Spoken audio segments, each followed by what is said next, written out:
editoriales y columnas de opinión de la prensa escrita.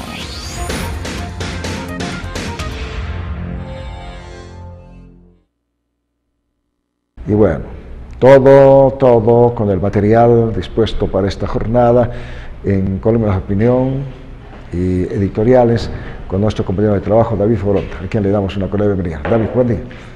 Buen día, Pedro. Buen día, amigos televidentes. Ya estamos con su espacio, editoriales y columnas de opinión, por supuesto, para que usted conozca todo lo que dicen en los diarios, sus editoriales, que de una u otra manera reflejan la posición de estos diarios respecto a diversos temas, económico, político, en fin. De modo que comenzamos con Cambio. Cambio tiene ahí el título: La movilización de la oposición busca boicotear las elecciones, y destaca, en partes sobresalientes, que el Tribunal Supremo Electoral es blanco de virulentos ataques de parte de la oposición y las plataformas ciudadanas, con el objetivo de que los vocales renuncien a sus cargos porque supuestamente están parcializados con el gobierno y preparan un fraude electoral. Y dice Cambio, sin embargo, el trasfondo de las protestas es boicotear las elecciones generales que se desarrollarán el 20 de octubre y descabezar a las autoridades electorales que fueron elegidas con el voto de 2/3 de la Asamblea Legislativa Plurinacional. Y dice que esto es una estrategia opositora que ha sido implementada hace mucho tiempo y que comenzó con no avalar la convocatoria y la preselección de los postulantes al Tribunal Supremo Electoral, y hace una relación de todo lo que ha sucedido. Ahora, dice, la oposición y las plataformas ciudadanas redoblaron sus presiones sobre la institución para reeditar que las autoridades electorales estén al servicio de los partidos de derecha. También destaca que las marchas de las plataformas buscan conspirar contra la democracia. La derecha, dice Cambio, cuya posición indudablemente en el campo ideológico es conocida por ustedes, la derecha debe hacer la tarea inmediata de elaborar un plan de gobierno que defina con claridad cuál será el modelo económico, político, creación de empleos, industrialización, bonos sociales, hidrocarburos y otros que le interesan a la población. Y dice, casi al final de su editorial, los partidos neoliberales deben prepararse para las elecciones generales, convencer a los electores y, entre comillas, ganar calle, con el fin de conocer las necesidades de la gente, hablar con la población, codearse con sectores que históricamente fueron marginados, discriminados y excluidos durante la época colonial y republicana, dice. En buenas cuentas, hay que dejar que la población boliviana que vive en el país y en el exterior defina a través de las urnas quién debe gobernarnos en los próximos 5 años, lo que puede resumirse en pocas palabras: democracia y Estado de Derecho. Dice, ¿usted qué piensa? Bueno, es la posición de Cambio, su editorial. No deja de tener matices indudablemente que interesen a muchos de sus lectores y otros también que lo hacen de tanto en tanto. Vamos con la caricatura de Cambio. Ahí está. ¿Quién se ve? La oposición, siempre de rosado la oposición. Y dice, boicot, le está poniendo una zancadilla en una esquina a las elecciones generales 2019 que, según el caricaturista, representan la democracia. Democracia pura y simple, diríamos. Bueno, en fin, ¿usted qué piensa? Vamos ahora con lo que significa página 7.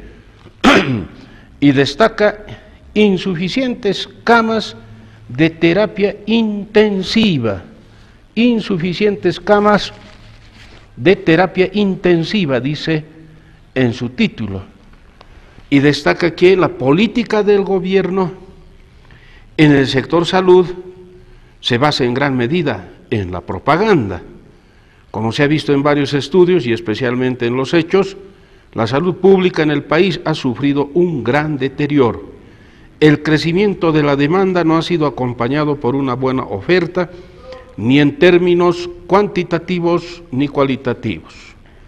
Y destaca que esta misma realidad se refleja también en la cantidad de camas de terapia intensiva disponibles en centros de salud públicos.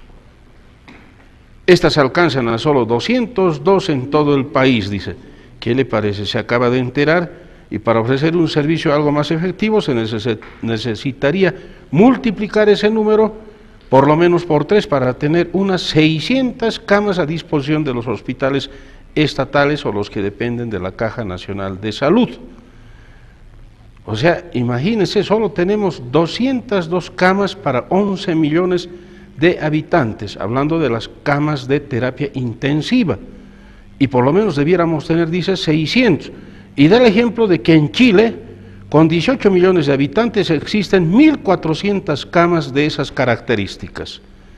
Le dije, no dejan de ser importantes los editoriales. Estas camas pueden costar $30.000 o más, y están equipadas para medir los signos vitales de los pacientes. Que incluye, bueno, andábamos diciéndole que en el editorial de página 7 es importante, recordamos leer, para eso es este espacio, para recordarle aquello. Usted no sabía cuántas camas de terapia intensiva tenemos en el país, nos acabamos de enterar.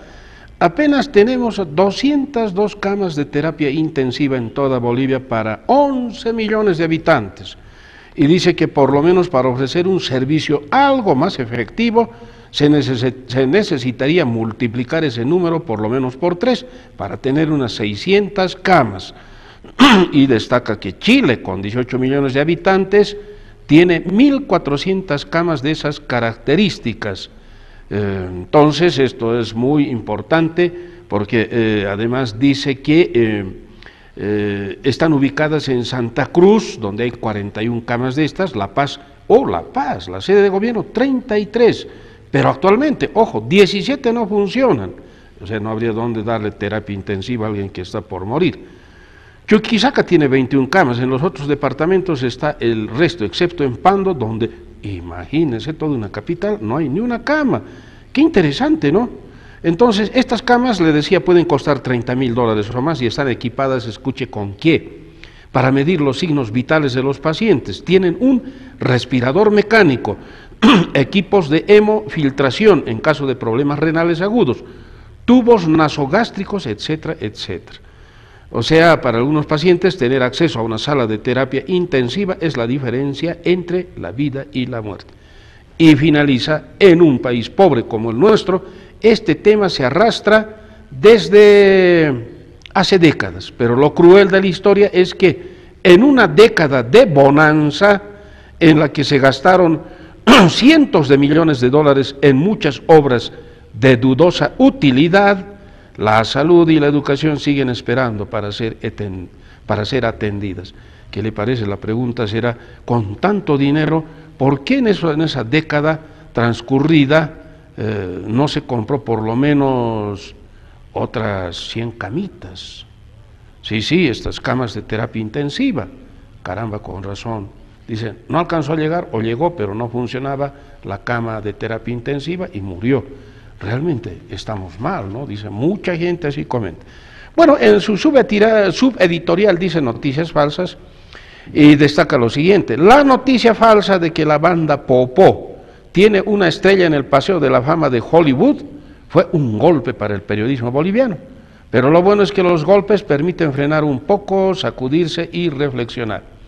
Si bien la noticia salió de la Agencia Boliviana de Información, la estatal ABI, que a su vez acusó a su fuente de mentir, la publicación termina siendo una responsabilidad de todos los medios que reprodujimos la misma, porque son tiempos en que se debe dudar de todo y de todos, y se debe corroborar cada dato.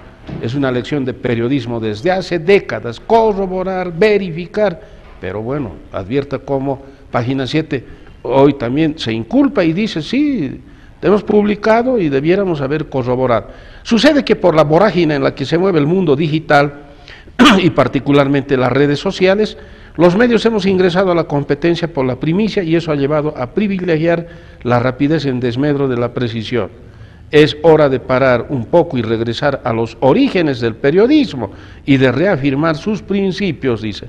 No le digo más, la banda Popó tiene una estrella en el Paseo de la Fama de Hollywood. Oh, señor, caramba, la banda, no pudo ningún artista boliviano, de muchos quilates algunos, y la banda Popó sí, pero todo había sido mentira, pero cómo publicaron los diarios, los medios, algunos incluso se exageraron en radioemisoras, en canales de televisión, de ponderar a la banda Popó por ese logro, cuando todo había sido falso. Señores, revisar una y otra vez la fuente de la información le ha dado, es fidedigna, es fiable, pero igual hay que nomás verificar, vieja regla del periodismo desde hace muchas décadas, hoy olvidadas por esto de ganarse en la información. Vamos con el capítulo, el capítulo, ¿por qué no?, de la caricatura, donde dice, a ver, veamos, está en un precipicio negro y oscuro, y está cayendo, dice, una bolsa de azúcar. Azúcar San Buenaventura, EASBA, dicen sí, que están en una crisis y que le están pidiendo más de otros 400 millones de bolivianos al Estado, en fin. Las empresas públicas son deficitarias, producen, generan ganancias, utilidades, bueno, vaya a saberse, ¿no? Eso dicen muchos, critican, en fin. Vamos con el diario rápidamente. Peligro para bosques y áreas municipales. Peligro para bosques y áreas municipales. ¿A qué se refiere? Dice que si bien se puede sostener que en toda gestión municipal hay lamentos y quejas de las autoridades por el daño que hacen loteadores y dueños de lo ajeno, por la destrucción de los bosques municipales y además por el hecho de que invaden los predios del municipio y los venden. Ante estas situaciones, dicen, los municipios se han visto indemnes de verdad, sin la fuerza pública incluso, para cuya utilización hay cierta mezquindad, no hacen nada. Entonces los loteadores hacen corretear a los gendarmes, ¿no?, pobres gendarmes de cualquier municipio. Y dice el diario, se han visto indemnes los municipios, imposibilitados de evitarlos, aún contando con leyes y ordenanzas municipales que prohíben esas actividades que son delictivas.